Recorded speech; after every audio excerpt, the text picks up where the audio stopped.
Welcome to Fluff, and welcome to something different on this channel. So, we have reached 250 subscribers, and I did say that once we reach 250 subscribers, I will read the SCP-1762 Tales, which is also called Beast of the Old Letters.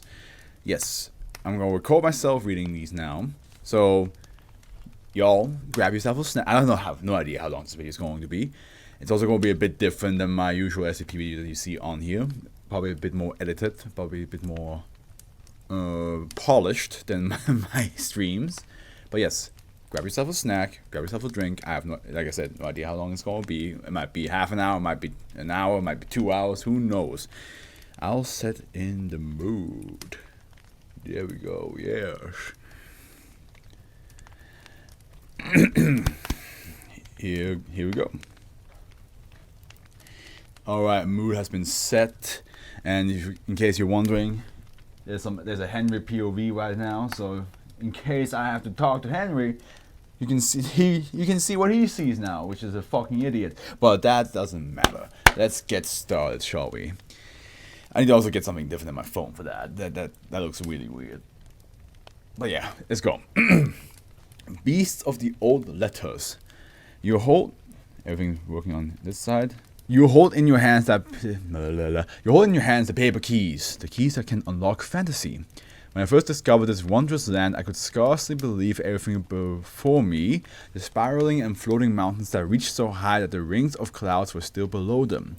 The great waterfalls that sprayed down from the ancient rivers that flow through the forest with trees wise and full of knowledge. The oceans with their golden beaches and cool, lapping waves that never roared nor stormed. And the life within, such unique and wonderful creatures that walked through the fantastic world. It took years for me to gaze upon them all. Who knows? I may have had more to see. It definitely feels a bit different, doesn't it? It feels a little bit different than the usual SCP stuff. I mean, yeah. As we know, this is from the dimension of the paper crane. Well, the origami dragons, so naturally it's going to have a bit of a fantasy style to it. I'm looking forward to see what this has to offer. I'm very excited. I can't see them anymore though. The land is now barren and cold, so empty and sad that even the icy ridge that lines the northern forest would offer more warmth. Everything has vanished, all the wonder gone, all the vibrant, amazing things this world once had to offer disappeared. I still wonder where they went. Is this because what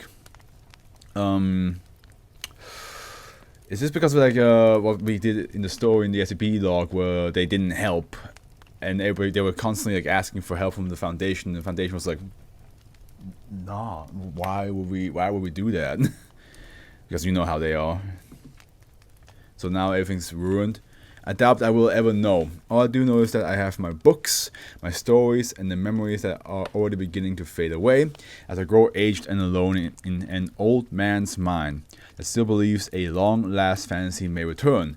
I don't think I'll live to see them come back, but I leave these stories to whomever finds them so they can now know that they did exist. First of all, I really appreciate that you put them in alphabet. That's because they are. It's all alphabetical order because every letter starts with the alphabet. Okay, that's cool. That's cool. So there's 26, I assume. 4, 8, 12, 16, 20. Yeah, there's 26 of them. Good to know. Cool. I skimmed. I scammed them all. Yeah, I'm a fraud, of course. I skimmed some of them. I didn't read, I just looked how long they are. So we should be able to do this in one reading, right? We should be able to do that. Also, but I have no idea how good that looks because at the end, the widescreen might make me look absolutely... you might just see a black outline at the end. So let's just see how it goes. So here we have the first one called... Is this supposed to be Aliphox or is this Aliphox? Aliphox sounds cooler. We got a straight Pokemon right here. Okay, I'm gonna call it the Aliphox. When dawn shines, let's give it a bit more oomph. When dawn shines through the trees of the South Needle Forest, you can find the Aliphox humming through the giant lilies for a morning meal. A beautiful... I'm going to make my mic a little bit more sensitive so I can talk in a softer volume, but keep that deep voice.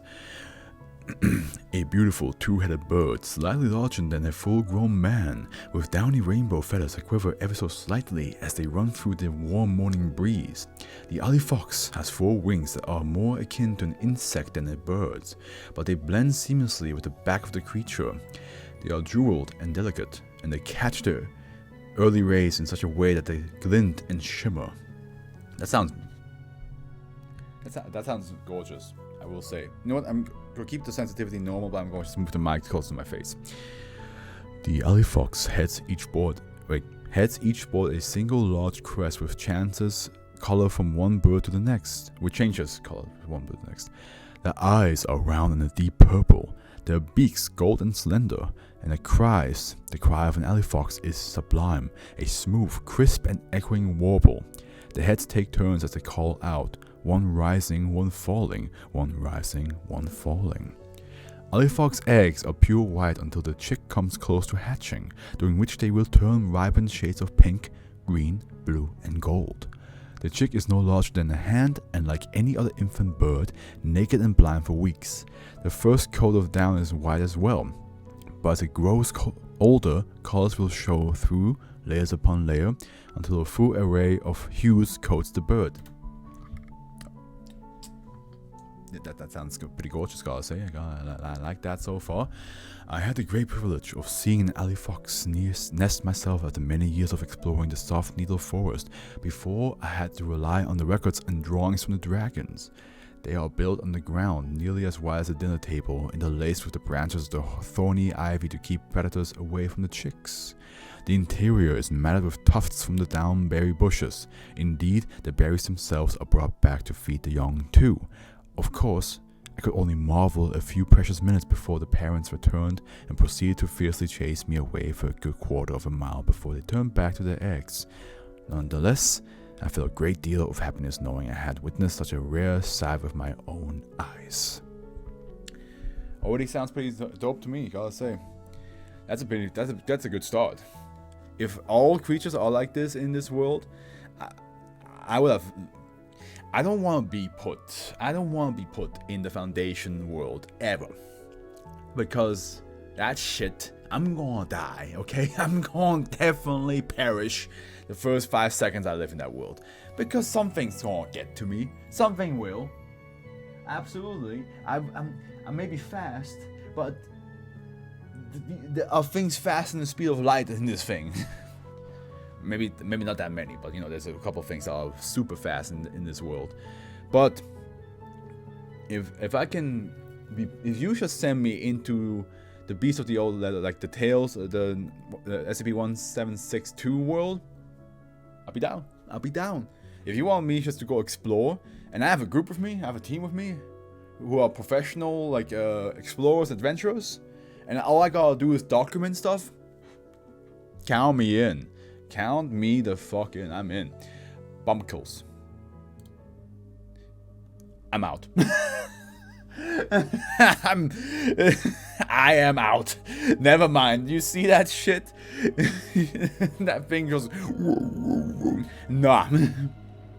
I was ready to explore the world, and then this shit shows up. This is number 2, and I'm immediately was like, no, thank you. An enigmatic and, dare I say, frightening creature the Bumpkle is. The dragons themselves say they do not know how or when the Bumpkles arrived in the Black Rock Forest to the north, but they have lurked within those rock trees for centuries now. I dare not travel into the Black Rock Forest alone. That place crawls with animals of the night. It's a place of mystery and fear. The good wizard Darren and the dragon Dwarventh accompanied me all the way, and I am forever grateful for their willingness and courage. Yeah, you better have a dragon on your side for this motherfucker. Look at that guy. Also, is he as tall as a tree from the drawing? I don't know.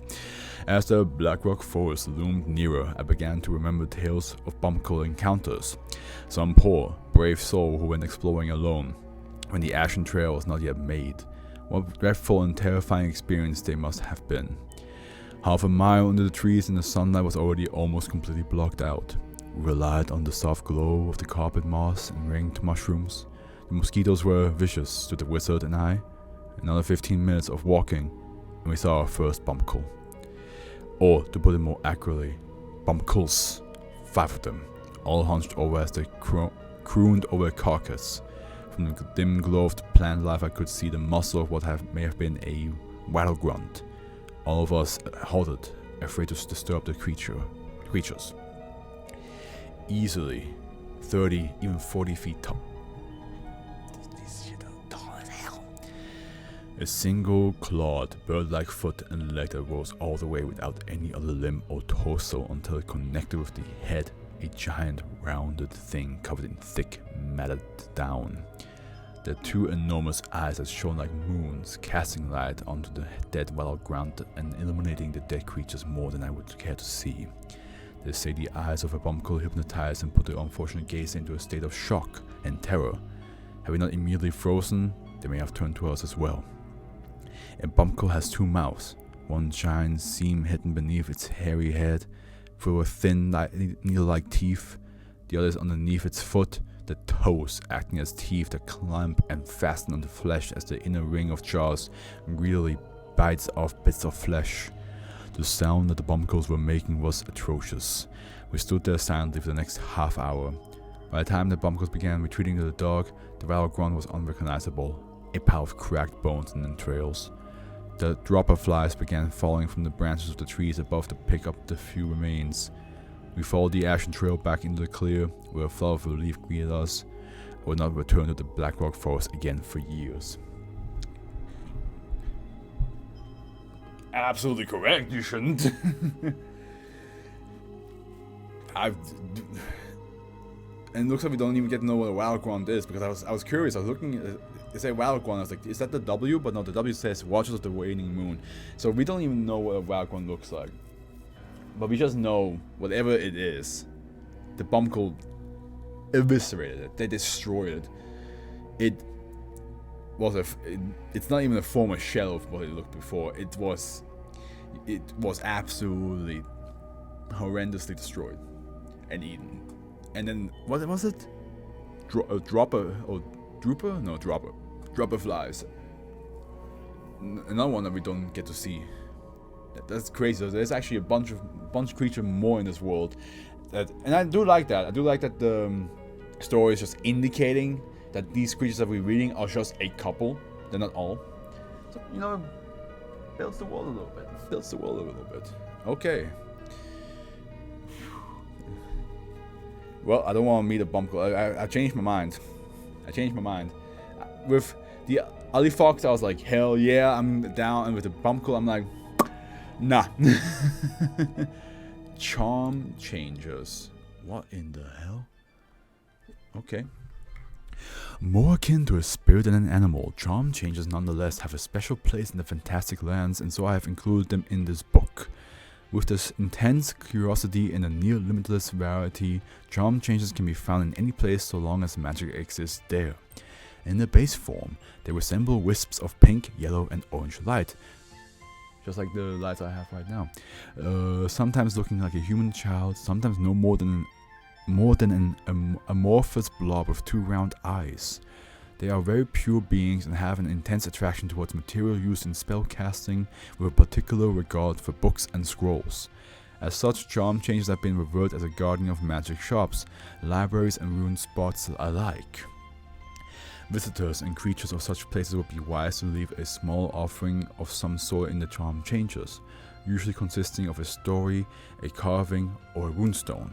Charm Changers will take such offerings and turn them into a vessel for themselves, thereby adding the offering magical power to its own, and providing itself better protection for an otherwise delicate body. Those who keep Charm Changers happy are blessed with prosperity. Once appeased, Charm Changers are more than happy to assist those who visit or work in place they inhabit. However, Charm Changers can be corrupted with offerings of dark subject matter, as well as being forgotten or neglected. Charm Changers that suffer such treatment will become Cursed Changers and turn otherwise benevolent places into areas of ill fortune and disease. Curse changes are black, green, and silver as opposed to the lighter counterparts, and once transformed, are impossible to change back. The most tragic incident of charm changes turned cursed occurred at the Library of Naught, where an offering of contaminated elixirs turned nearly 200 charm changes into maddened spirits that began to leak poison into the streets.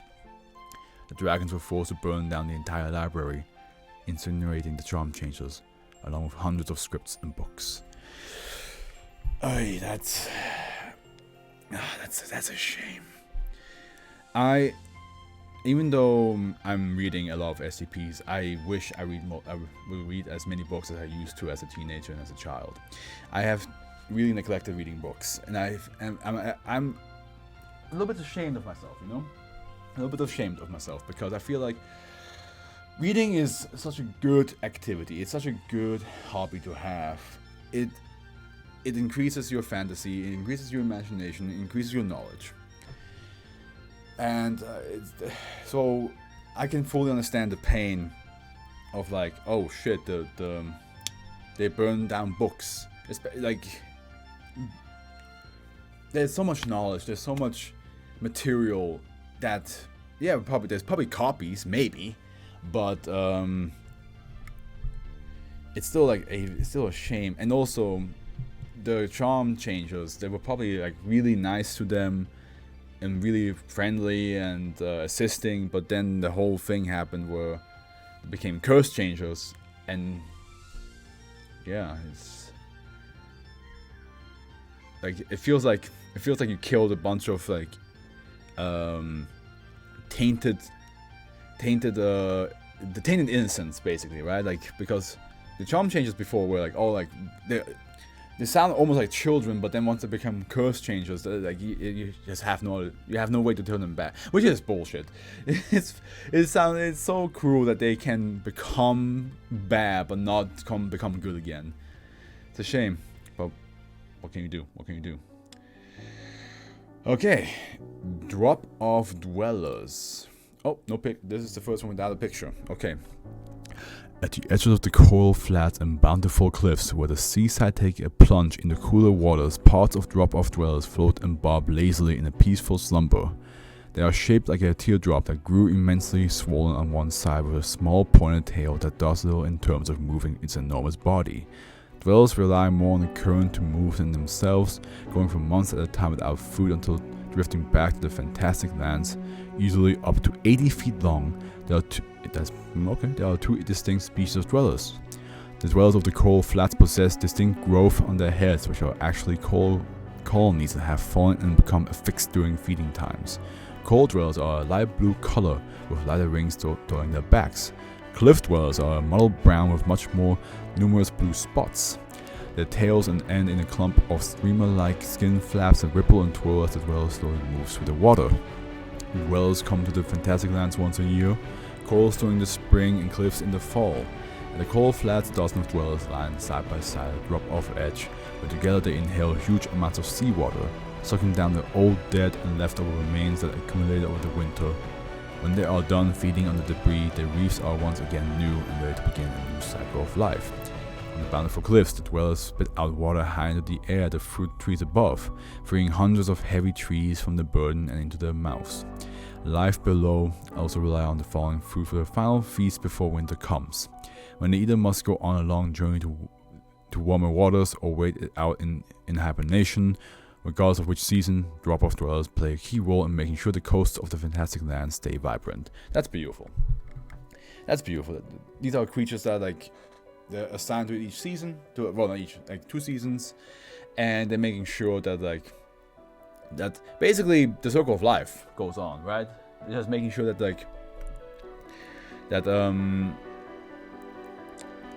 during after winter, the dead doesn't just rot away, and around fall, that everybody has a good feast to survive the winter. No, it's beautiful, absolutely beautiful idea. I like that, and the fact that they're from the same family, but they have different tasks.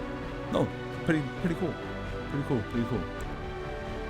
I wish there was a picture of them. I have a picture in my mind, but I wish there was actually, because the drawings are really nice. I like the drawings. But yeah, let's go on. The Eskleberg Forest. This sounds more like a location this time instead of a creature. But let's see. While not as large or dense as either the soft needle or black rock forest, the Eskleberg Forest and its singing groves are a popular destination for commoners and explorers alike. Despite its name, the Eskleberg Forest is not actually a forest, and is instead a single large organism. I was wrong. Okay. Each of the trees in the forest is a runner sent up by a large and complex root system, which is impeded in Eskleberg Peak. The trunks of these runners are hollowed out, and there are openings to the hollow interior on the tops and sides of the trunks. Air will often funnel in through the top opening and blow out through the side openings, creating a variety of tones. The leaves on the branches of these trees grow in a curled funnel-like shape. The constant production of tones by the runners fills the groves with a flowing, improvisational melody, providing a pleasant acoustic background for visitors. This constant stream of sound is then funneled into the forest leaves, into the centers of the spirals, where the air once again enters into the inner workings of the runners. Wood nymphs and scholars who have studied the groves believe that this constant passing back and forth of music between the trees is the forest thinking to itself. Among these, there's a small following which believe the forest is only asleep, and that the great wood beast will one day awake and rise out of the Eskleberg Peak. The unique hollowed out trunks of the Eskleberg Forest provide habitats for numerous small animals, including sizable populations of burntoffel and sutru. The forest is also the only location in which the bulbnut squirrels are found naturally. This vibrant ecosystem makes the forest popular among amateur naturalists and seasoned explorers alike. I'm back into like, yeah, let me explore. I want to explore this world. The Bumpkles are the only thing so far that turned me off from like wanting to go there. But it does sound like the Bumpkles live in the Black Rock Forest. So we don't really have to worry about that if we just don't go there. Like even he said, like this guy was like, yeah. After that, I've never went back. So if people just tell me like, hey, don't go there, that's where the Bumpkles live, and I'm like, what's a Bumpkle? And they say like they describe the creature, but like, you're right, I'm not going in there. I'm good. Thank you for the warning. But the rest, all the other stuff, besides maybe the charm changes turn into curse changes, sounds pretty good to me. I gotta say. So far, I would say 4 out of 5. Pretty solid. Pretty good reason to like explore the world. Firemanes. Oh, this is a short one. Intensely proud animals, Firemanes roam the Xianu plains in prides ranging from 10 to 15 members. Closely resembling a lion at base, Firemanes are so named for the scarlet, iridescent hairs that ring the necks of both the male and female and race down the sides and backs in horizontal stripes. This fur is highly prized as material for clothing, of course it is, though there are very strict laws placed on Firemane hunting. Good. However, unlike the lion, Firemanes possess 2 pairs of antlers that rise regally from the head behind the ears like a stag, and race across the savanna on 3 pairs of scaly reptilian legs. I'm down. I'm so down.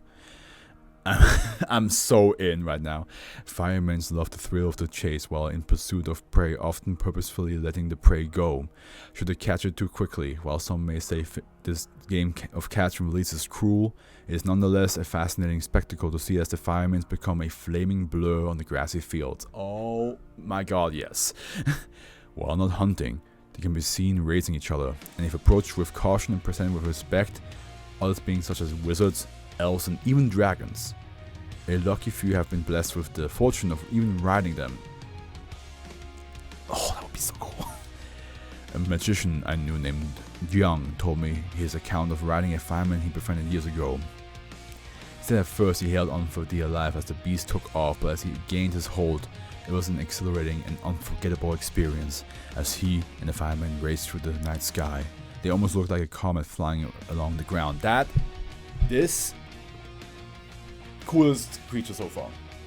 I'm already all about super speed, so and lions are already like awesome animals. I have a giant lion photo in the living room, and even though like lions are not my favorite from the wild big cats out there, you gotta admit lions are pretty dope. And the idea of a lion with horns like a stack and reptilian feet running at incredible speed at night, looking like imagine just having an open field and you and your friends or partner or family just relax and you just see them just across. So it's just, I think the best like scene to describe like it would be like in Ghost Rider 2, where Ghost Rider and the previous Ghost Rider rode through the desert, and one had the motorcycle, one had the horse, and they were both on fire. And you see this like just like open space and just like a trail. That image alone is already badass enough. Like, what else do you want? No, that is cool. That is amazing. I love it. Love it. Firemanes, top. Is that supposed to be like gyro gliders? I'm gonna call it, or is it gyro? Let's see. How do you pronounce this?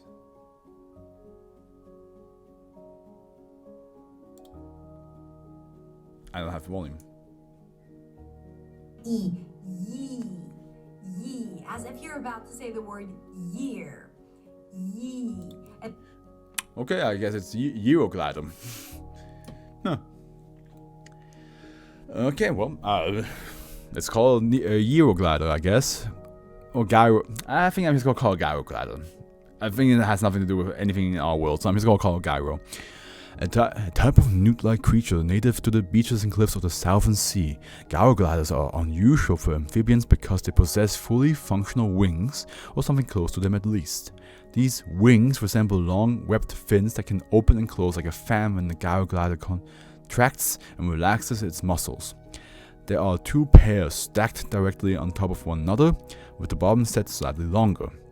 Unlike birds or bats that flap their wings up and down, the gyroglider spins its wing in a circle. The top set turning the clockwise, the bottom in reverse. Very much like the helicopters in Dune, right? No, they just, I think they also, I need to look at them again. Gyrogliders are thrill seekers, particularly the males. During the mating season in summer, they can be seen taking life-risking leaps off the cliff walls to the beach below, performing a multitude of spins and flips on the way down to the beach below. I think the beach below didn't have to be repeated twice, that's fine. The closer they come to the beach before pulling up to safety, the more attention they get from potential mates. Females can also be seen jumping, though they prefer to glide and loop as opposed to the male's chaotic flamboyant routine. Ain't that always the case? When not performing their devil jumps, they spend most of their time clinging to the beach cliffs or within the many holes and cracks of the rock. These creatures come in a stunning array of colors, ranging from turquoise and white to pink and gold to silver and green. It is common for gyrogliders to mate with one that does not possess their own color scheme. Kind of like how ducks do it. I think like if I'm not mistaken, I might be fully wrong on this, don't quote me on this. The brown ducks are female and the green ducks are males. It is common for gyrogliders to mate with one that does not possess their own color scheme. This practice continues to produce wide arrays of different shades and color combinations. That is awesome. Okay, that's cool. Gyrogliders lay their eggs in treacherous waters full of hidden rocks and boulders, thereby discouraging predators from making a meal. Their eggs are round, numerous like a fish, and coated in an adhesive that anchors the eggs to the rocks. The young hatch within 30 days, and will spend the first few weeks of their life in the water until the wings develop. Afterwards, they will spin and loop up to the rest of the colony, where they become the next generation of daredevil jumpers. Another cool one. Not as cool as the Firemanes in my head, but pretty dope. I like that. So far, I would love to explore this world. I would absolutely love to explore this world. Again, Bumpkle can fuck itself, but but I think we got the point with the Bumpkles, right? They're over there. We don't have to worry about them too much. Okay, what do we have next? Hopsavopus. A charming and oddly entertaining species, Hopsavopus were created by the Flux elves about 100 years ago using an array of housework and cooking spells. The Hopsavopus' goal? To prepare and serve delicious food wherever and whenever a banquet is held. Why do they remind me of the monster on the cats? The Hopsavopus resembles a large white egg with a single colored dot in the center of the faces that superficially looks like a simple eye. Usually blue or green, when the Hopsavopus is not preparing food, this dot will change color depending on how near a meal the creature is preparing is to completion. I get it. When the circle turns red or pink, the food is ready to serve. It's one of those like egg cooking timers. You know, like when you cook the egg, you have you put like a little egg-shaped timer in it. And the longer you leave it on, the more the color changes to tell you like how well done the egg is. What makes the Hopsavopus so intriguing is that they prepare the food inside their bodies with the help of the magic given to them by the Flux during their creation.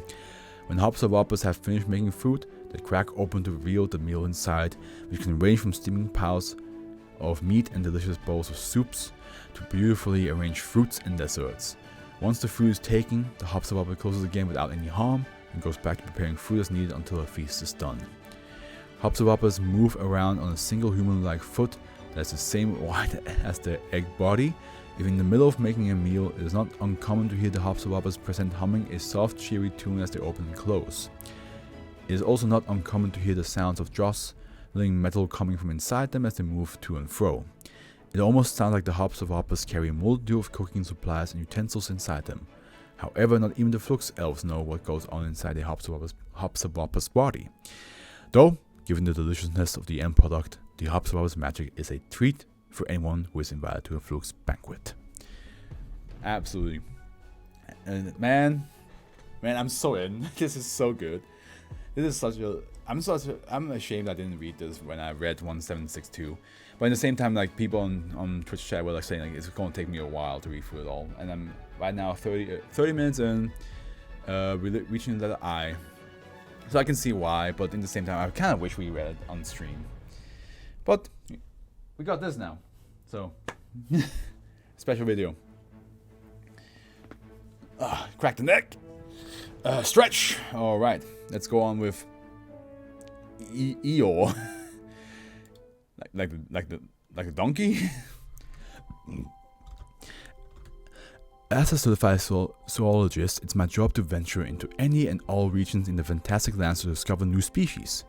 One of the more perilous journeys took me to the Kupri Islands, a flat stretch of snow that is deceptively deep. There are countless legends of a whole world living below the snowfall. Tales of such things such as ice elves and ancient monsters that have been hibernating for centuries. Such legends are an enticing incentive for people such as myself to explore. And although travel parties have never discovered the beings spoken of in their fables, we have discovered more than 20 new animal species hidden in the ice. From the shy and plump looners that huddle in the hundreds to conserve body heat, to the snow lancers that lie in waiting to spear unfortunate prey with their icicle-tipped horns. And in all these travels, we relied on the hardiness and warmth of the Eeyore to make sure we wouldn't freeze to death on our journeys. Or was it the Eeyore? Was it? I kind of want to go with Eeyore just to keep it like the donkey from Winnie the Pooh. It sounds a bit cuter. The Eeyore are a group of beasts that have been domesticated by the Kupri villagers for decades. Eeyores are incredibly docile, and most grunting softly when annoyed and perhaps kicking a shower of snow at someone. Somehow, I think the sight of seeing someone bewildered as they are covered from head to toe in snow amuses the beasts if one does such an act. Others nearby will rumble together in a chorus that sounds almost like laughter. Eeyore walk on all fours, on four legs arranged like a cross that are thick as tree trunks, with strong, flat feet that allow them to walk across the deep snow without sinking. The head are small relative to the rest of their bodies and is reminiscent of a turtle. Large folds of fat that are surprisingly warm line that Eeyore's back and store the necessary sustenance for the animals in times when food is scarce. However, the most fascinating part of the Eeyore are the large, multiple fin-like growths that ring the sides of the fat folds. Made of whole bone at the base, these fins are transparent and shine an iridescent white during the short times of sunlight in the Kupri Islands. In just a few hours of sun, these growths can absorb and retain an astounding amount of heat for the cold nights. It says amped, but we know what to say. Whenever we could camp, the Eeyore would spread the growths like a fan, the fins would grow red with warmth and calm of comforting fire, and no matter the rigid temperatures around us, with the Eeyores we would always sleep peacefully. Ah, my god, you're making me want to become an adventurer, bro. You make me want to live this life, bro. That is so dope. Fireman's still the best one. Firemen are still the coolest. But imagine that, like you befriend an Eeyore, and then like during the winter nights, they just and you just get to snuggle up to them, and sometimes they laugh at you. Sometimes they laugh at you. They're all gonna laugh at you. But yeah, that made me feel some sort of like. I know winter's over and people of course are looking forward to spring and summer, but that made me just want to go back to my mountain house, have the snow outside, put the chimney fire on, get myself a nice cup of tea, and just oh yeah. Also, now that I think about it, sorry about that, guys. There, ring light. Just a little bit brighter.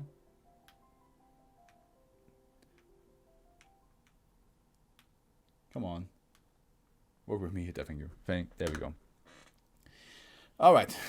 Let's go. Let's keep going. Dwarf walks. Okay. Dwarf walks have long been used by the various diminutive races of the fantastic lands for transport, racing, and beasts of burden. In at least one of the pixie societies in the Midlands, a pixie wealth can be determined by the size and quality of their herd. Even the largest dwarf walk that I have seen was small enough to fit in my hand, the perfect proportion for most of their masters. In terms of their head and body shape, their appearance is similar to a cross between a horse and an antelope. Out of the head grows a pair of relatively large, curled, branching antlers. Each dwarf walk possesses 6 legs, very similar to those of a cricket, which they used for leaping. Dwarf walks come in a variety of vibrant colors, most commonly pinkish red and green, but blue and gold varieties also exist, though these are more commonly reserved for knights and royalty. One of the historical accounts including dwarf walks that I find most interesting is the Battle of Kor. For several years, a war had been raging as the Mabish sprites attempted to drive the invading Korish gnomes out of their territories. The wizard Kland granted the sprites a boon by increasing their size, so they might fight on equal footing with the gnomish forces. However, during the charge, the sprites' dwarf walks also increased in size. After overrunning the gnomish forces on the field of battle, the sprites were able to use the newfound leaping strength of the dwarf walks to breach the gnomes' secluded mountain stronghold of Kor, forcing peace and bringing the gnomes under their rule. Oh, damn. God damn. That's cool. I like that they indicate that there's also animals fitting for different races, like different creatures. Because like at the end, if you think about it, the pixies usually, or fairies and pixies usually in fantasy world, usually just get like insects. They don't really get their own creature. Like they will get like, I don't know, like a dragonfly or grasshopper.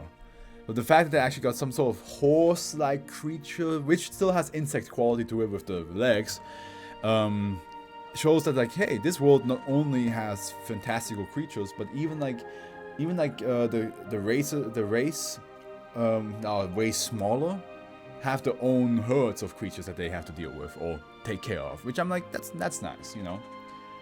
That shows you that this world is like grand and there's something for everybody. There's probably a couple of giants that have giant creatures to themselves as well. So, yeah, No, that's cool. That's cool. I like that. All right.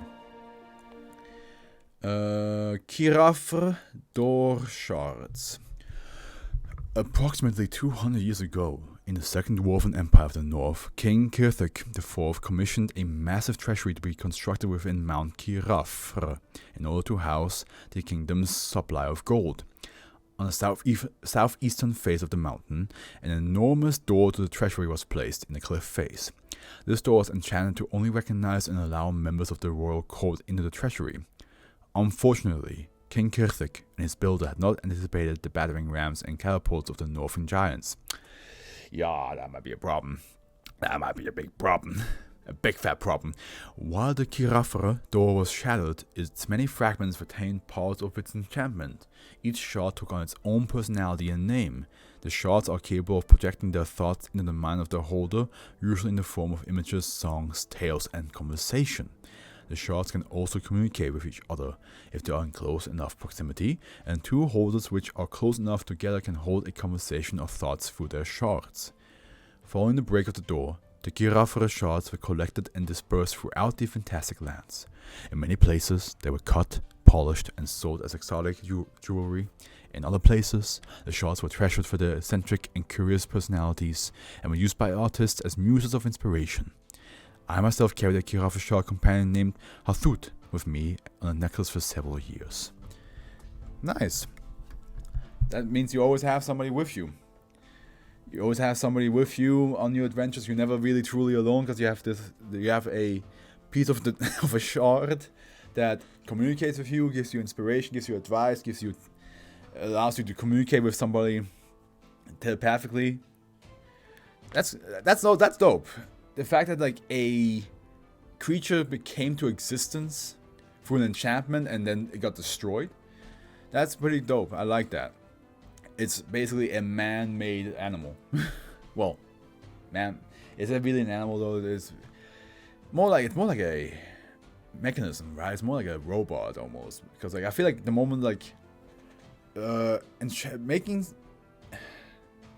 maybe like more like a golem almost that can communicate. Which I forgot what in D&D rules what a golem is technically. I think a golem is considered construction, right? A construct, not construction, construct.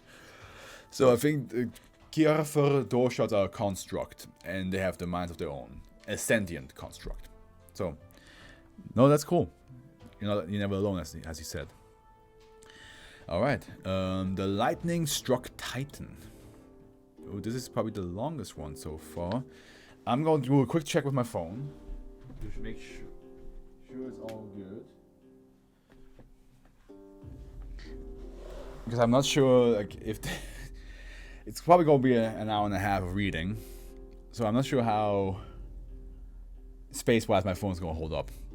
But it should be fine. Otherwise we just delete it, and you guys will not have the Henry POV. Okay, again, the lightning struck Titan.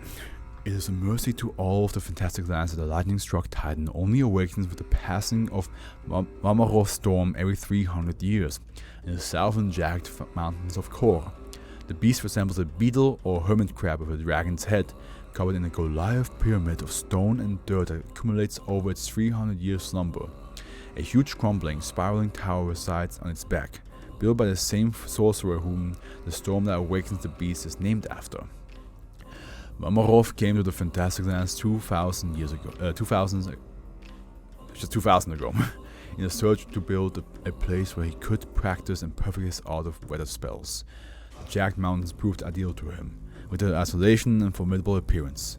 He began to construct his tower at the plateau of the highest mountain he could find. It would take him 15 years to complete. As soon as the final brick was placed, he began to call forth a thunderstorm more powerful than any the mountains had seen. The lightning surged from the spire of Mamarov's tower to the base and below each strike, steering the beast he had built his tower upon. With earth-shaking might, the Titan stretched its legs and rose, a 1,000-foot Goliath that bellowed as the storm caused it pain while at the same time restoring it to life. The lightning-struck Titan began to once to move once more, eating huge chunks of earth and stone from the cliffsides with his toothed maw.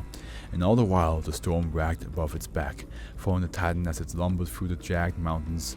Vamohov himself perished as his tower collapsed with each step the giant took. The dragon sought at once to try and stop the beast, or at the very least impede it, but the Titan was impervious to all magic. It was an ancient, long-forgotten creature, a force of nature, and it seemed its rampage would destroy all of the fantastic lands. Finally, a group of mages led by the sorceress named Talia arrived. They cast a spell that created the great winds to drive the storm away from the lightning-struck Titan, and the beast began to slow as the energy gained from the storm disappeared. It managed to return to its resting place before falling asleep once again, and the land it raised fell silent. Talia and her group were hailed as heroes, and they turned their efforts to restoring the damage done by the Titan. Afterwards, they would guard the jagged mountains until the deaths continued to strengthen the enchantment that kept Vamohov's storm and the lightning-struck Titan apart. However, the two are bound to meet again. Vamohov's storm returns every 300 years from its base banishment in the howling sands to reawaken the beast below. The last time the Titan awoke was 187 years ago. Every day when we must once again prepare for the worst. There we go. Yeah, I mean, even though that sounds way worse than Bumpkles because it's like a lot more destructive, I would be more willing to deal with that than the Bumpkles. The Bumpkles is terrifying as a concept. That's like going to the forest and finding a skinwalker, and you're just still like, please don't turn around. Please do not turn around. Please do not turn around. And then the skinwalker just walks away, and you get to walk out of the forest unharmed. That's what my equivalent is. But this sounds basically like if, like, I don't know, if you told me a T-Rex would like somehow still lived, and every like 100 years it reawakens and goes on a rampage. We could deal with it. We could deal with, unless, like, you know, we didn't have the technology to deal with it. But still, like, I feel like with them having the magic, we also having the technology. Like, imagine like that, you know, giant fucking beast. Let's not say it's a T-Rex. Let's say Godzilla. Although Godzilla is really bad as an example because the humans don't really deal with him in the movies now, do they? But you get what I mean. Like, I'd rather deal with Godzilla every like 100 years than having the chance of walking to a forest and a group of skinwalkers is right there, just like eating a person. You know what I mean? Like, I'd rather one for me, even though one is more destructive, the other one is a lot more mentally terrifying than the other one. Yeah, I don't know. I might be sounding crazy. I might be just saying a lot of bullshit right now. Monoliths to heaven. In the flat southeastern plains of Xianu, a group of creatures live in a group that grows by a mere one member at the beginning of each year. The monoliths to heaven. Each monolith is less flesh and more stone.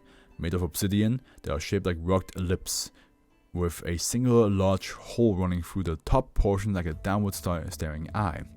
Two spindly legs jut out and fall to the ground from the center of the monolith, legs that look like they would never be able to support a creature of a monolith's mass. However, the monolith's deep magical ties with the stars allow them to stand for the long walk they must undertake every new year. Monoliths travel between two locations and two locations only. One is the side of a meteor, a crater that spans 1,000 feet wide. The other is a tomb for Jonny the magician, the monolith's creator. Jonny again, huh? Okay. Known for his near-eccentric obsession with the stars, Jonny frequently ventured to the Xianu plains with stargazing gear, constantly looking for what he claims to be the heavenly planet. Such a planet is vaguely described in old Xianu texts, but only as a folk tale, a legend. However, until his dying breath, Jonny believed the heavenly planet to be more than just a myth, and so created the monoliths to carry out his work when he himself could no longer achieve his dream. Until the week before the new year, the monoliths remained buried in a ring around Jonny's tomb. During this time, the holes in their bodies create various patterns as the sun rises and sets. Once eve falls on the week before the new year, the monolith rise from the slumber one by one, and it is during this time one can see Jonny's determination to ascend to the heavenly planet. The tallest current monolith towers a staggering 600 feet in the air.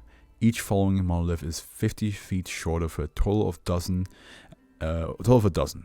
As the sky darkens, the monoliths begin a slow 15-mile walk to the crater site, with only the starlight to guide them. As they walk in the descending order, they almost look like the stairs of the giant's castle. On the dawn of the new year, when they have gathered in the center of the crater, the birth of a new monolith begins. Still in the descending order, the light of the new sun shines through the holes of the monolith to the ground, illuminating the spot where the new member will rise from the ground, born from the fragments of the meteor that struck the fantastic lands 2,000 years ago. This new member will become the new tallest monolith, the next stepping stone to Jiang's fabled world. Once the new monolith takes its place at the front of the line, the stone giants begin their walk back to the grave of the master, where they bury themselves once again until the next year. That must be an incredible sight. Can you imagine, again, waking up, coming out of the tent, and in the far distance you just see these giant stone monoliths just all in a line, in a descending size, and you're just there just recording, just taking pictures, or painting them as you see them, just in the far distance. Absolutely beautiful. So far, again, the Bumpkles, the only thing that really makes me want to nah. So yeah, maybe we get one more that makes me shit scared. Also, I wonder why only the first 3 entries got pictures and everything else didn't. But who knows? Note people. In all my travels throughout this fantastic world, the Note people that live in the eastern plains of Darius stand out as the most unique and wondrous creatures. Living music. Okay.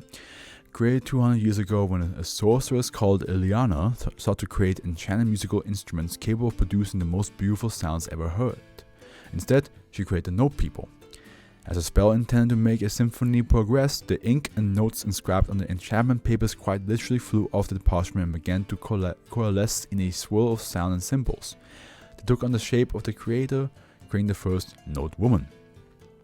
Eliana would grow old, but the Note woman continued to stay with her, forever playing music when her creator decided it.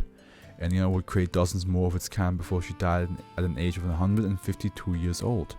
No people themselves would carry her body away into the plains they now inhabit. The sound that their harp, reeds, and grasses make while blowing the wind greatly appeals to the kind. No people today are just as, if not more, talented in magic and music. They delight in having visitors to entertain, oftentimes taking whoever comes across them by the hand and bringing them to its friends. It is rather odd to be touched by a Note man. The notes and lines that make up their bodies are nearly flat, working together to make a 3-dimensional form. Yet they feel cool, almost like thin, delicate paper. They can shift their bodies into whatever form they please. Have you even seen Note people exchange and mix their music to produce sounds they could not accomplish on their own? Note people have a special affinity for the starlight moths that provide light to the plains in the night. Being inky black themselves, Note people will often try to capture the starlight moths within their bodies to make themselves visible for nightly performances. It was during such a performance that I was able to witness the Note people for the first time on a warm summer evening, with the harp reeds and grass humming softly along with the music of the Note people. It will be an experience I will never forget. Again, dude.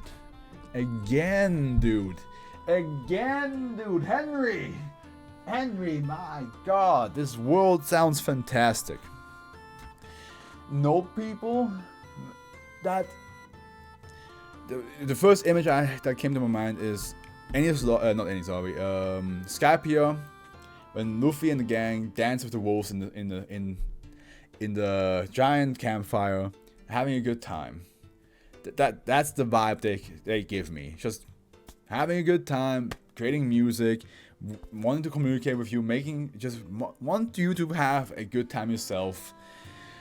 And it's so sweet that the Note woman could have just, they could have just been like, I'm you, but different. I'm gonna escape and create my own society. No. She stayed with her. the fact that the node woman decided to stay with her creator is so sweet. And at the end, it might be even like a reference to like how music bonds people. Music connects people. At the end, we all are a bit different, a bit similar, but we can agree if we all can enjoy a song or not enjoy a song. I mean, it's up to you. But for example, if someone were to play Bohemian Rhapsody from Queen, 80% of the room would absolutely be floored, and that's the 80% that will connect to each other. But then let's just say somebody else will play Highway to Hell by AC/DC, a different percentage would be down for that. And in those two percentages, there are some that overlap with each other, and they all just enjoy music. They all just connect with those two songs, and that's what these people do as well. They want to connect with you. They want to connect with their music that they create. Beautiful, absolutely beautiful. Ocean sippers. Okay, I used to be an ocean sipper myself when I was young. I once filled a liter bottle of ocean water and drank that for dinner because I love salt, and I was just like, yeah, just give me the salt water. It was while visiting to the fishing ports of the south that I learned of the wondrous ocean sippers. The suntan fishermen I spoke to had encountered them almost daily on their voyages and had collected several objects of study. Among these were several sketches, pellets, and even an injured specimen that they had taken aboard. At first glance, a sipper looks to be some kind of large, iridescent bird, similar in appearance to a pigeon. On a close inspection, however, it becomes apparent that, in place of feathers, the creature is covered in a material with a blend of traits of feathers and scales. Like scales, pieces of the material have the texture of the scales of a fish and are firmly connected to the body. However, the shape of the pieces are more similar to the feathers one would see in any other seabird, and even resemble down in some places. Sippers are capable of breathing in both air and fresh water and spend most of their time as part of a flock in a large bubble of water which drifts high above the iridescent sea. This bubble follows the course of schools of small fish or prawns. At night, the sippers dive from the bubble to the surface of the ocean, where they skim off and swallow a layer of prey and seawater before returning to their abode. The combination of seawater and food is then processed in the guts. Only they regurgitate it as fresh water and a small pellet composed of salt and the remains of their prey. The water is added to the bubble to compensate for evaporation, while the pellet is tossed down toward the ocean below. Fishermen will often collect the pellets either for the supply of iridescent salt or in order to sell them to tourists at the ports. That's awesome. I would love to try that salt. And also, what a beautiful way to take ocean water and make that fresh water. Yeah, no, cool, absolutely cool. And it almost sounds like a port town, where selling anything that comes from the ocean is like the tourist attraction. Awesome idea. I like that. I don't have much to say about that. I think it's pretty cool. Polydanes. Now let's see if Polydanes is as cool as Firemanes. Among some of the most curious forms of life in the fantastic lands are the Polydanes. Polydanes can be found all throughout the world, though they are especially concentrated in the western cities and in places populated by large groups of other races. In their true forms, Polydanes are roughly the same size and shape as a human, but they have a second set of arms and a blank, smoothed over face. Their bodies appear to be composed of various colors of clay in marble pattern. Polydanes are able to stretch and mold and reshape the bodies at will, and can take on the properties of other materials such as stone or flesh. On occasion, Polydanes will take the form of an inanimate object, though more often they emulate another race before mingling with other members of that race. At other times, Polydanes will take whimsical or nonsensical forms for their own or other amusement. Polydanes are capable of reproduction in two ways. The first is through reproduction with another individual, polydane or otherwise, and the second is through a single polydane individually dividing into two distinct individuals. In addition, polydanes' bodies do not age naturally, and damage from physical attacks against them is not lasting. In most cases, a species which can multiply without aging or being killed would overtake and crowd out the environment, but such is not the case for polydanes. Though the bodies are long-lived and impervious, their spirits still age, and often pass on after 100 or so years. Once the spirit is gone, the polydane body will revert to its naturally clay-like form and will begin to dry, dying completely once it's fully dry. If a sapient individual encounters the body before it is fully dry, they can will their consciousness into the empty husk, leaving their old form behind and begin life anew as a polydane. Oh, okay. That's crazy. Okay, damn. So you can just bump into one of these things and just be like, well, I have like 5 more years to live. Might as well put my soul in that thing and continue living another 50 years. That's damn, that's crazy. And it looks like they can shapeshift, and yeah, no, sounds like very peaceful and just. I mean, at the end, it doesn't really say what they do in society. It's just that it says that they just there's a lot of them in Western cities, and I guess in the end, a lot of people that just don't want to give. I assume a lot of humans, because like other like elves and dwarves, they usually live longer anyway. I assume a lot of humans wouldn't use them to like, no, I want to live longer, I want to accomplish more, I want to keep going with my work, I want to explore the world more. So they just like put their minds in those things and do exactly that. Yeah, no, okay, pretty cool, pretty dope. Quirblers, that's a word to say. There's still so much debate over the nature of quirblers. Some profess that they are collections of very communal spirits, others claims that they are merely a novel variation of atomite. Quirblers are often found in the various woods on the northern cliffs. From a distance they appear as shimmering patterns along the surface of trees. However, should a traveler pass by them, the quirbler will remove themselves from the tree and appear in front of the traveler as a swirling pillar of light. The quirbler will refuse to move out of the way until the traveler has beaten them in some challenge, usually in the form of a riddle or game of chance. Should the traveler win this challenge, the quirbler will allow them to travel on. Should the traveler fail, however, the quirbler will enter through the traveler's mouth and take command of the traveler. Okay, here we go. The quirbler-possessed individual will then make their way back to a village, town, or city, where they will take part in feasts, festivals, and other merriments. Individuals who are possessed by quirblers can be identified both by their eccentric and celebratory behavior and by swirls of lights that can be seen in their eyes. Quirblers may leave of their own accord after celebrating for several days, but they can also be coaxed out by placing meats, cheeses, tarts, and spiced wine shots out of the reach of a possessed individual. Individuals who have been possessed by a quirbler are often no worse for the wear aside from exhaustion and embarrassing stories accumulated from their excessive partying. Nearly 40 years ago, one possessed individual led a large group of quirblers to the northern village of Oaken. It took a full 2 weeks for the dragons to get word of the news and sort out the affected citizenry. However, glad the citizens were to have their wits back about them, they did miss the merriment that the quirblers had brought them. This, paired with the fact that the quirblers meant no ill will and had only been searching for a place to escape the cold of the woods, led to the creation of a yearly holiday in Oaken and the surrounding villages, wherein the villages are open to a full week to the quirblers, so they and the villagers may celebrate to their heart's content. Okay. At first I was like, shit, they possess you. That's don't like that. But yeah, it sounds like they just want to party and not be cold.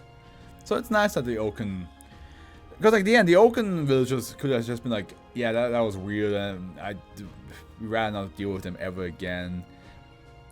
They feel like, we had some fun times, we had some good times. Why not just make a holiday for them? That's nice. That's very sweet. Wouldn't be me though. If something possessed me and decided to use my body to go to like clubs and shit and do some really weird stuff and then leave, and then I have to explain to a bunch of people that wasn't me. I would not make it. I would not create a holiday for them. I'd be like, you better leave me alone.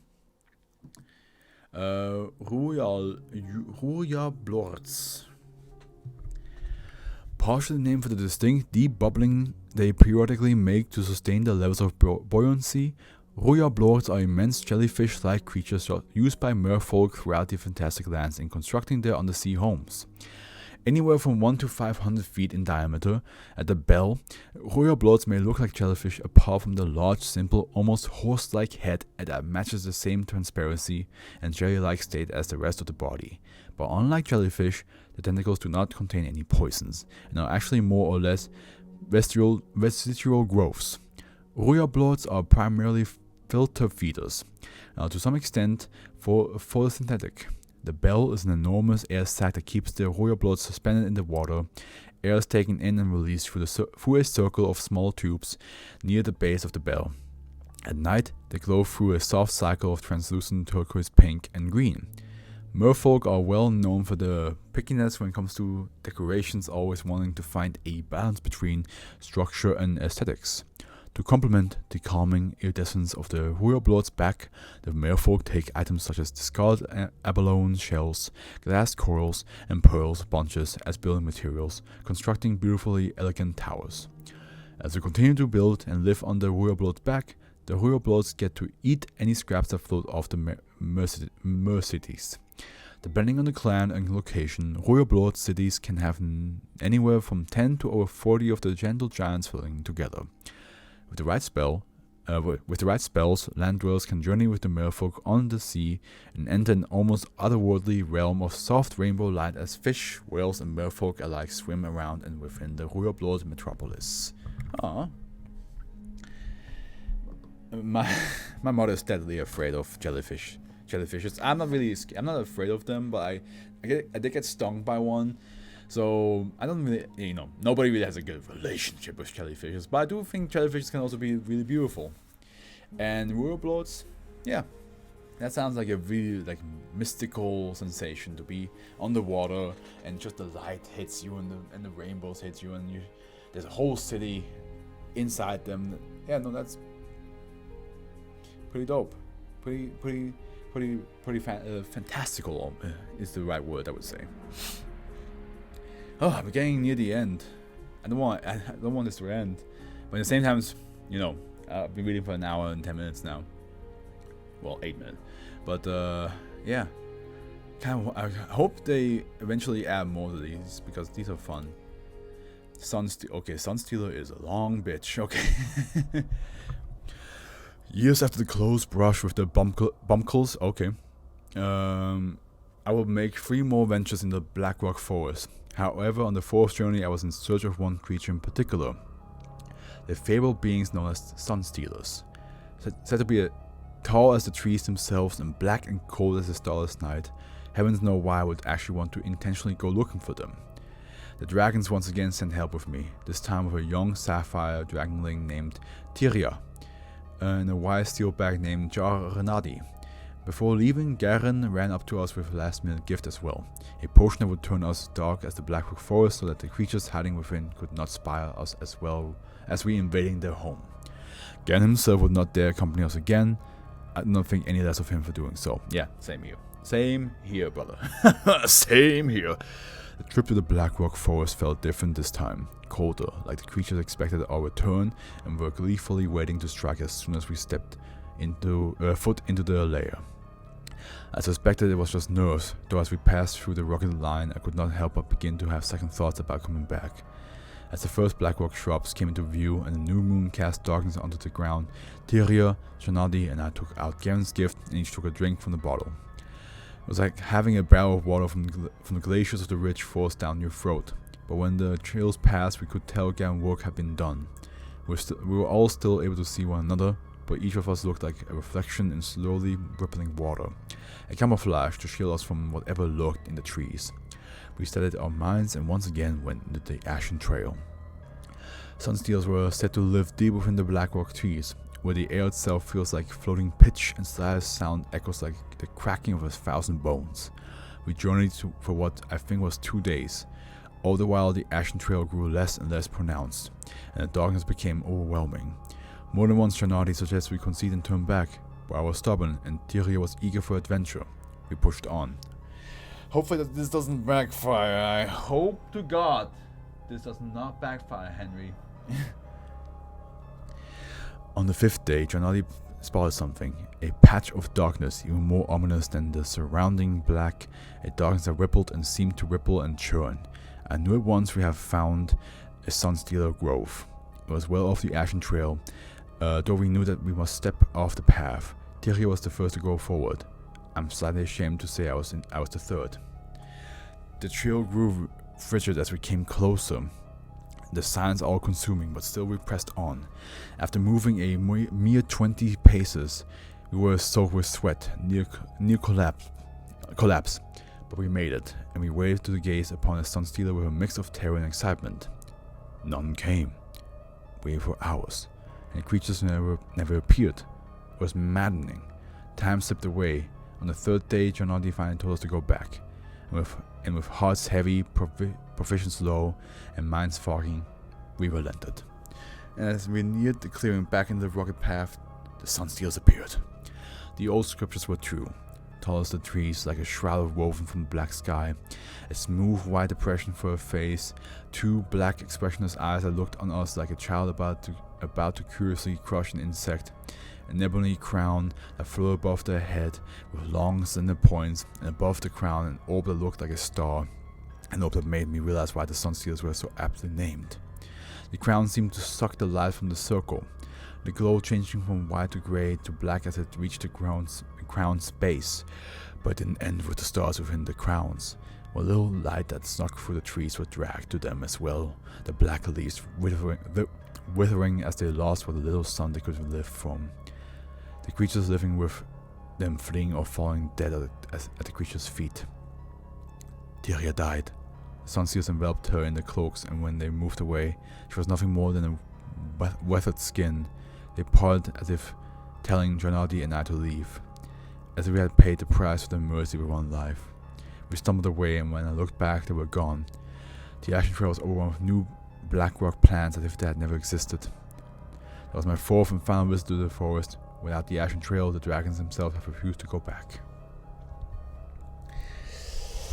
God damn it. I was worried that one of them will die.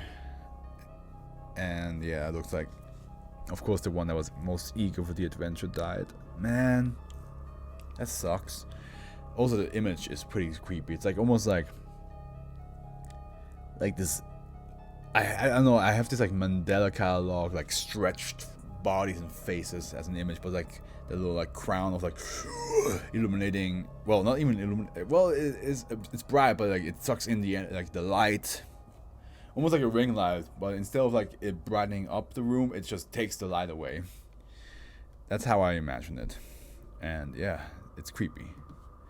So like yeah, Blackrock Forest is just that. From the sounds of it, that's the only place I thought I had to go. Trimplewise. Trimplewise are among the most numerous creatures in all fantasy, and with good reason, as they are able to thrive in nearly any environment where there is food.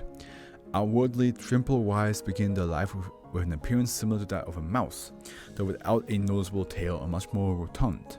They have white coats of fur and ruby eyes. As the Trimplewise carries on through its life, its development is shaped by the food it eats. The type of food that the Trimplewise eats will cause changes in its size, shape, coat, and even occasionally the limbs it possesses. Just as the type of food that the Trimplewise eats affects its outward appearance, the quality of the food it eats changes its disposition. High quality food causes the Trimplewise to become tame and domestic, while garbage causes it to become vicious and dangerous. For this reason, families will often forego eating the choice portions of the meal in order to appease and train the Trimplewise which may be living in their house. While paying a visit to the Count of Florent, I was treated by the host to a pair of curiosities. The Count was in possession of 2 very unique specimens of Trimplewise, one which had only ever been fed on gold, and a second which had only ever been fed on rose petals. The first had grown in size in appreciable amount, had a sleek coat of golden coloration, and was much thinner in the front than in the back, giving it a kind of X shape. The second did not seem to have grown much. If anything, it had shrunk. However, its coat had been replaced by layers of brilliant red feathers, and had a thick tail, similar to a dragon's. Late at night, the Count and I feasted on what I was informed was a trimble rice which had been raised on a diet of beef, pork, and veal. And I found the meat quite to my liking. Wow, so that's okay. So you can basically like just feed them whatever, and the bodies take somehow like take different properties of not really the property of the thing they eat, but like it's just it affects the bodies differently. That's cool. I imagine almost like an Eevee. You just give them a different thing, and it just evolves into something different. And Eevee is already my favorite Pokemon, and all the evolutions I like. I always told my friends if I could live in the Pokemon world, I would have every single evolution plus a normal Eevee, and then both versions of Ninetales, and live on a farm, and just farm. Like all the Eevees can help me. All the evolutions can help me out with like different aspects, creating fire, electricity, water, fucking making sure the grass, like the fruits and vegetables grow correctly, and so on and so forth, and protection, and the Ninetales would just be. I just love Ninetales. It's such a gorgeous Pokemon, and even though wolves are my favorite animals, I don't think there's any wolf type Pokemon in that I want, besides maybe the one from Sword and Shield, like the legendaries. But I would not try to catch that. That would get me killed. But yeah, like I like that. This whole tale, like this whole story right here, is absolutely my thing. I love this type of stuff so much. Unsen. Also, yeah. Unser.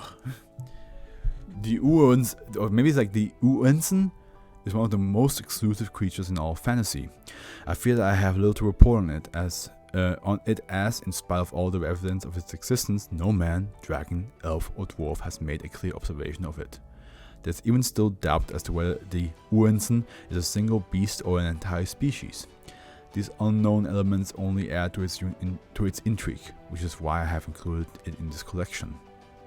The Uensen moves at an extremely rapid pace, which is the main reason it has been able to evade observation or capture for all these years.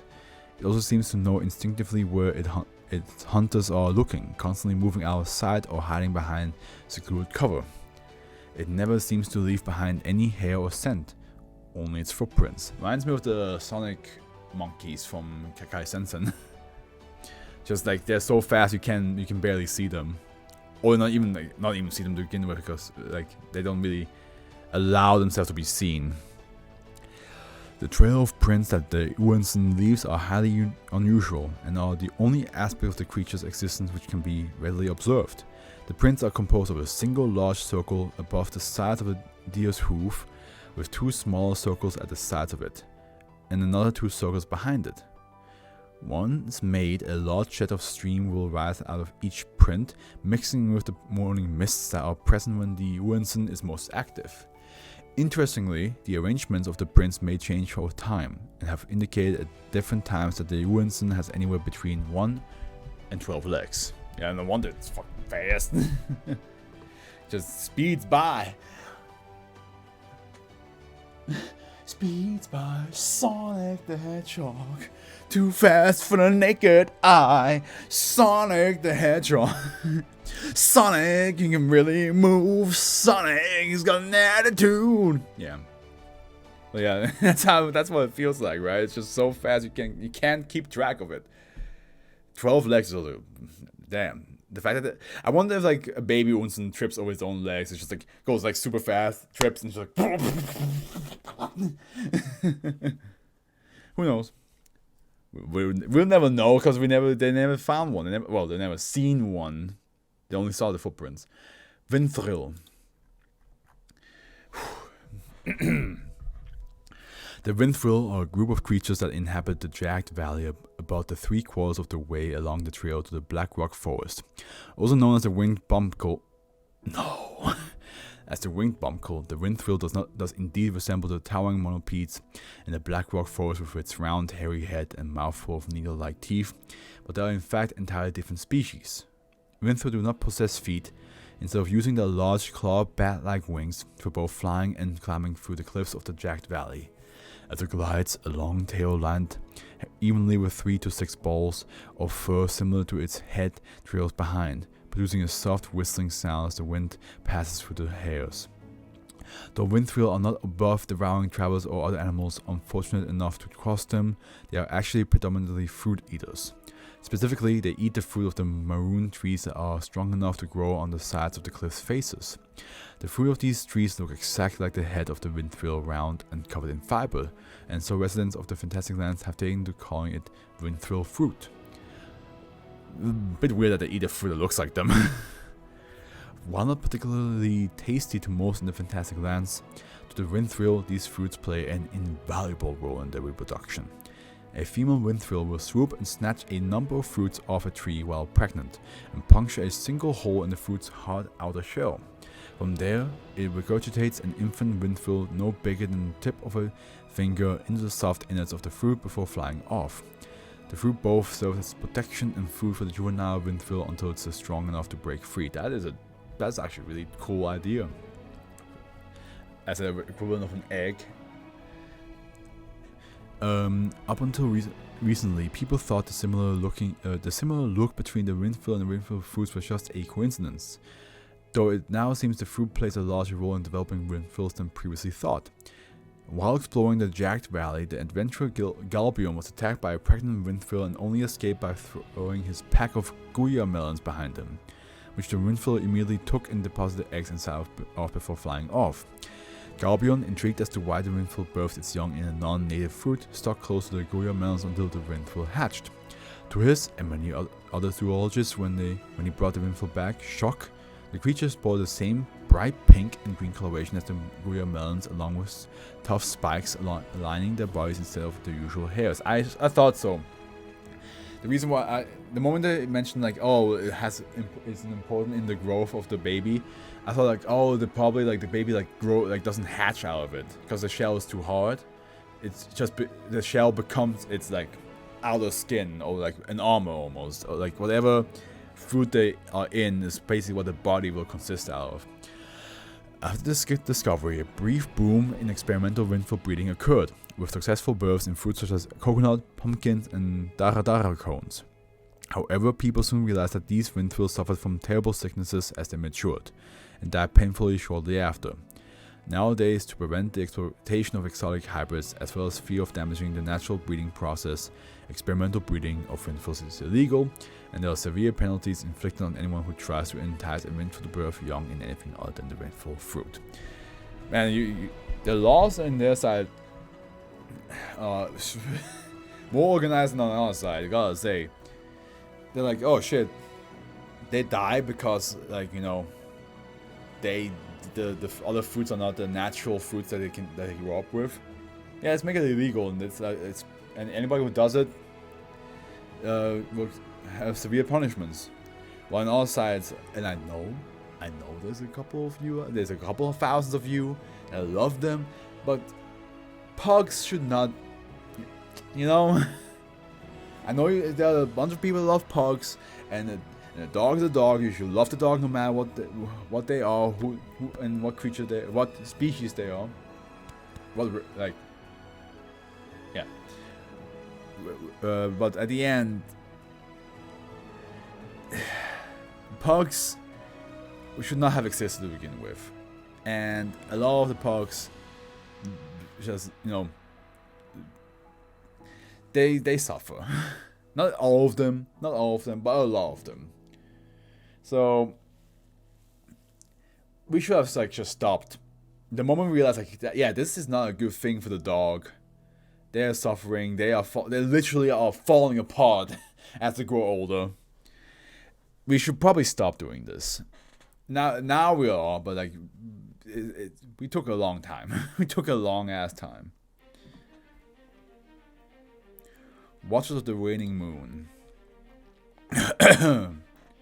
Woo! Yeah, this might be like a 2-hour read.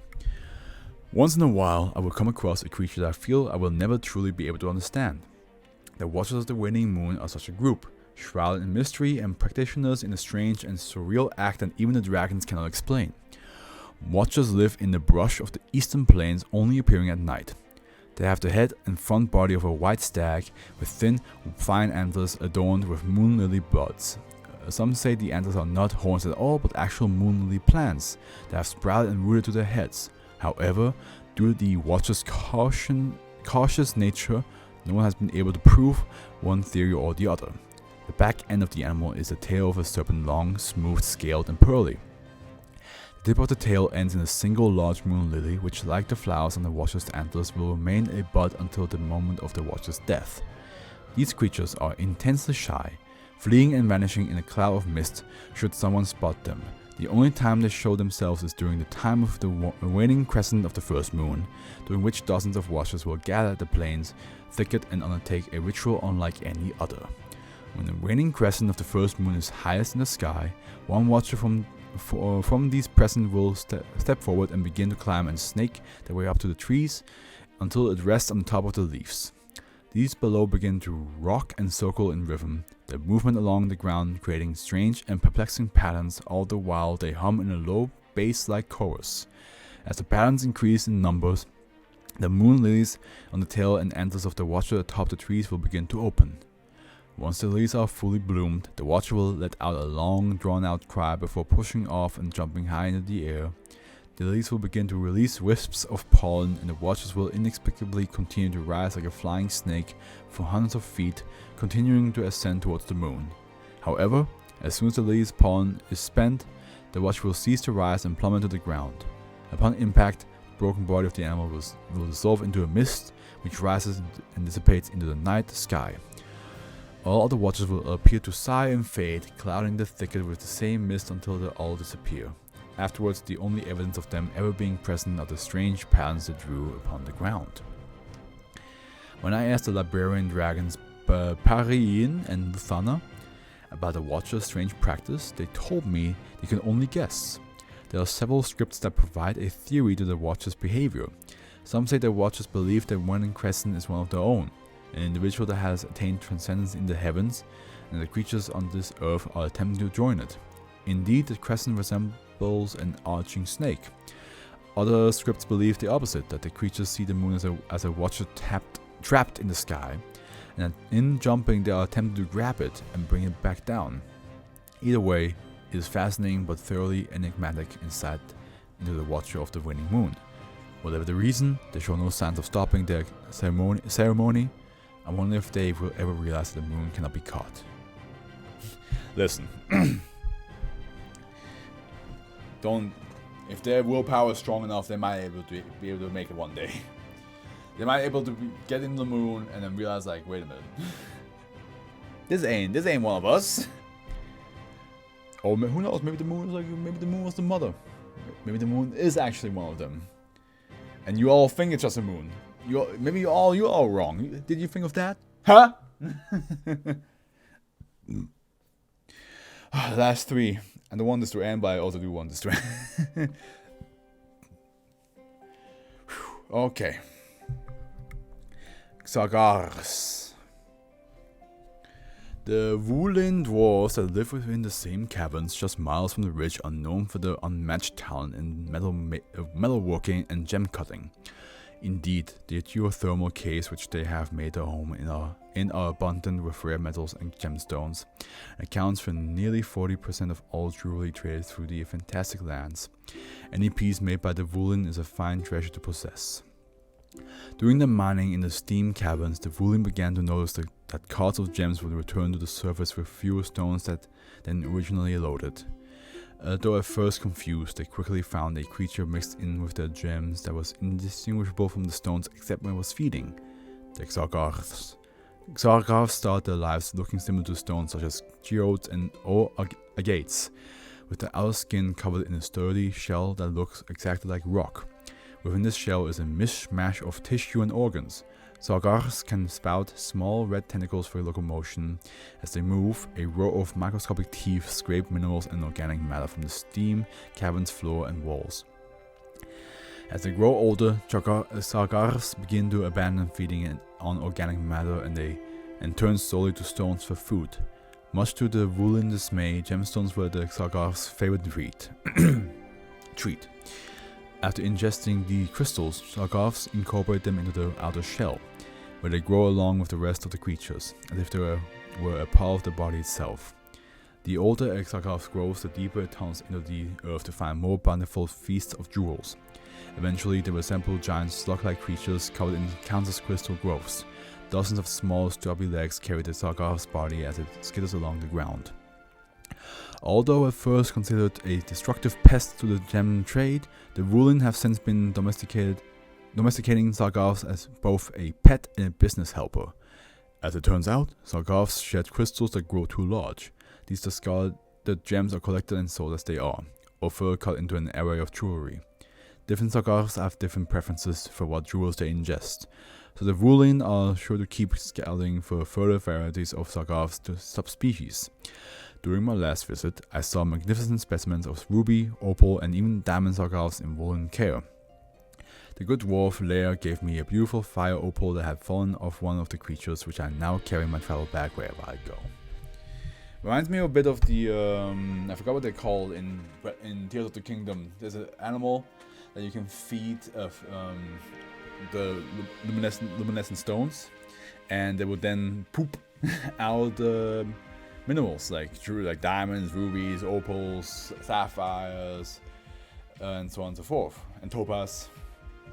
So kind of like that, but like you feed them some jewelry and they grow jewelry. Like it's kind of reminds me of that, except of course here they're supposed to be like snail-like, while the creatures in Tears of the Kingdom are more bison-like, I would say. I'm not sure what kind of animal they were mostly like, but yeah. Again, another creature that like a certain race can use, because that's how they live, and they've just found these creatures and can make business with them. It is nice how even though we only have 26 examples, it is very developed world. It is very like the world has been established, and you can imagine this world, how it functions, how it works, how this character lives in it, and so on and so forth. It's nice. It's absolutely fantastic. I totally would have gone there. Blackrock Forest, fuck that. But everything else, I would have totally been down to explore as well. Alright, the Yanjar and the Yanirus. Sure. Ooh, my voice is slowly giving up. That's not true. That's absolutely not true. It's just that I have to constantly talk like this. There's a forested ring of the islands east of the fantastic lands that has been left largely uncharted due to the species even the dragons shudder to hear mentioned. The Yanjar. The Yanjar spread cold and lifelessness wherever they walk, blanching everything around them as they continuously sap vitality. Anything living or inanimate that comes too close to the Yanjar will collapse, grey and cold in a matter of seconds. Such behavior has caused the trees, the earth, and even the surrounding sea of their home to turn grey as dust, and so the Yanjar home is aptly known as the Monochrome Island. Physically, the Yanjar are tall and lean like the elves, though they do not wear garments and lack any parts to identify gender if they so have them. Their skin is the same grey as everything they touch. Their hands and feet both have long, nail stitches that constantly grip and ungrip with a chilling fluidity.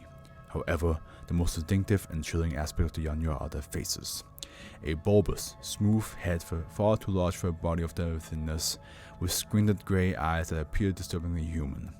While normally featureless apart from the eyes, the Yanjar's head will split vertically into thirds to reveal two separate jaws with even needle-like teeth. Why did I know you were going to say that? During this time, one can see that the Yanjar's eyes are more akin to a tongue, a sensory organ attached to a fleshy stalk that runs at the way down its throat. It is believed that the Yanjar are blind and rely on those eyes to smell the surroundings like a serpent tasting the air. The first Yonyor ever seen washed ashore on the beaches of the Fantastic Land 60 years ago, and it was from this corpse autopsy that most of the information about the species was obtained. It was easy to see where it had come from. Even in death, the Yonyor corpse left a trail of grey in the ocean's waves, though said trail was lost after the dragons pursued it for dozens of miles offshore. It could take another 20 years to find the Monochrome Island, yet only 6 months for the Dragon Council to declare the area off limits to all. Makes sense. Sounds way too dangerous to go there. Sounds way too risky. Most of the Fantastic Land's inhabitants simply believed the Yonyor were too dangerous to go near and left it at that. I, however, know the deeper meaning behind the Monochrome Island being sealed from the world. In a different time, I would have probably been imprisoned, maybe even banished from the Fantastic Lands. However, now that my home is all but abandoned, I leave this information to whoever may stumble upon it. Pardon? The Yonyor corpse was covered was mutilated with a huge circular punctures throughout the body. Strangely, the wound had no exposed flesh. Instead, a black, empty void filled the gap. When the poor dragon doctor Herodus tried to examine the wounds, the void turned his flesh to pure black. He looked like a living shell in its final moment. Then, with a cry, Herodus faded out of existence. When the dragons finally discovered the Monochrome Island, they found the explanation to the darkness seen on the first Yonyor body. Beneath the dark walls of the Yonyor home lays the Yanirus, an even more terrifying creature than the beings above. From what the dragons observed, the Yanirus appears to be worshipped as a god by the Yonyor. The Yonyor will cast himself off the sheer cliffs of the island to the sea below, where shadowy tentacles rise in the thousands to spear the bodies and drag them below. It is unknown how large the Yanirus is, though its limbs alone are long enough to effortlessly scale the 2,000-foot cliffs of the Yonyor home and then some. The touch of the Yanirus appears to have the same graying effects as the Yonyor touch, but on a much more powerful scale, capable of turning things to blackness and then nothing, as seen with Herodus. The touch of Yanirus persists long after the initial contact. This similarity has driven me to take a hypothesis about the being's relationship. Perhaps the Yanirus gave the Yonyor some of its power years and years ago in return for their servitude. The dozens of islands surrounding the Yonyor home show signs of ancient ruins. Could the Yonyor have conquered these neighboring lands and brought them to the master? It seems like a plausible explanation, though since there has been no life other than Yonyor, the Yanirus has since resorted to devouring its servants. The once much beneficial relationship has become grimly one-sided. Okay, here we go. That's definitely another one. That's definitely another one that I would be like, yeah, I don't need to have that in my life. The Yonyor already sounds scary enough, and the Yanirus, hopefully they have enough Yonyors to feast upon, because if not, we're a little bit screwed. We're a little bit in a danger zone. Danger zone! But I don't think we have to worry about it so far. Henry read the last one already. Alright, my man. Let's get this done. Press the wrong button. The Ziira'lasp. Okay, last one, guys. Last one. In a fitting yet bitter sense, the Ziira'lasps were the last entry in the storybook, as they were the last creatures of this fantastic land at the end of the war, and the first to die out in the new beginning. Although their bodies resembled that of a swan, the skin was more attuned to that of the pearl-crested dolphins that once swam in the iridescent seas to the south. Their eyes were of the deepest blue, their wings forever softly shining like fluid ivory, their mouths a smooth, toothless bill that curved ever slightly so upward. They were capable of taking a human form as well, resembling angels and awing all those that they passed. As beautiful as they were intelligent, the Ziira'lasp were a vain and conceited race of creatures, who forever squabbled with the dragons over whose wisdom looks were superior, and so were disliked by a great number of the fantastic land's inhabitants, for whom the dragons were born leaders and advisors. As a result, the Ziira'lasp secluded themselves from all other beings for nearly a millennia, constructing a citadel of their own to live apart from those they deemed inferior. They ignored all pleas for help in times of calamity, and rejected all offerings of friendship. It was not until the third awakening of the lightning-struck Titan that the Ziira'lasp were seen again. Ramorous storm returned with terrifying ferocity, and the Titan rose with his strength multiplied tenfold. Half of the Magician's Council perished in the ensuing fight with the beast, along with nearly 100 dragons. 1,000 birds, and 1,000 more spirits. And still, the Ziira'lasp refused to act. And so, the Maker himself came to the Ziira'lasp, his face dark with fury, his eyes normally full of compassion, brimming with icy rage. He spurned their race, accused them of being petty cowards who watched as their world burned around them. For the vanity, he cursed their citadel, enchanted it so that no Ziira'lasp could ever step foot in it again, then covered it in ashes of those killed by the Titan as a reminder of the suffering the Ziira'lasp could have helped prevent. Whoa, that is cold. That is cold. What a baller! What a baller! I wouldn't go that far, but I agree. I agree with his methods. Overcome with despair of what they had lost and what they could have had, the Ziira'lasp vowed to never turn their backs on the rest of the fantastic lands again, and charged into the center of the Titan's path. Side by side with the dragons they once despised and the master they adored, the Ziira'lasp beat back the beast to its mountain once again. The Titan fell back into its slumber, but the grief and devastation brought about lingered for decades to come. The Ziira'lasp worked with renewed fervor in rebuilding to make up for all the time they had shut themselves away. They became the chief architects of the fantastic lands and filled this world with their incredible and intricate handicraft. This lasted for another 1,000 years, and life prospered. And then less than 3 decades ago, the Great War began, and all the Ziira'lasp had or ever would create was destroyed in the calamity that followed. Once again the Maker came, but this time his eyes held only grief as he was forced to smite those who had fanned the flames of destruction. The Ziira'lasp desperately tried to bring back peace, but to no avail, and so they fell into despair. When the last building finally crumbled, the Ziira'lasp had turned black from the ash and smoke. The blue eyes turned bloody red from grief. As the surviving others filed out the fantastic lands, the Ziira'lasp stayed behind, silent as the stones of the cities. And within those ruins they remain, turned to stone as the sun set for the final time and the world turned cold. That's a sad way to end the story. They were vain, they were very high and mighty, but they learned from their mistake, and for 1,000 years they actually lived happily. They brought life prosper thanks to them. They brought a sense of peace, and then the Great War happened and everything they built got destroyed. And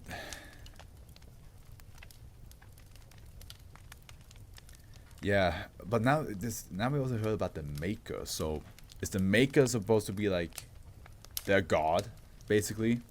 He's the one who created all of it, the whole world. I feel bad for the Ziira'lasp because like they learn from their mistake. And even though 1,000 years passed, which is a good amount of time, all of their hard work just got destroyed.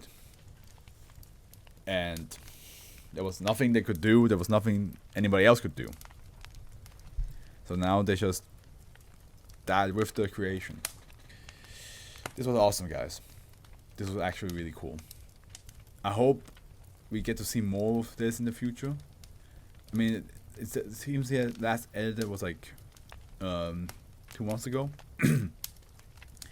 But I really enjoyed this, and I hope that maybe there's more somewhere else. These of the old letters, maybe whoever wrote these might write some other creatures, some additional in the alphabetical order creatures. Who knows? Maybe some creatures then mentioned, they might make some more details about them. I don't know. All I do know is that you and we went on an adventure together. A grand adventure. And I loved every bit of it. That was fantastic. I'm glad I made this as a subscriber goal. And that we finally reached that subscriber goal as well. I can't wait to upload this. And I hope some people see it. I hope some people see it. I know at least Howard and Vin1 will see it, that's for sure, and Nuke. But I hope other people will see it. I hope other people will enjoy this. Well, other than that, guys, I hope one day we can reach the next subscriber goal, which, if I recall correctly, is at 500, which is log of extra normal events. That will be the next subscriber goal, absolutely. So, I wish you all good morning, afternoon, evening. Thank you so much for watching. And the Afro's with you.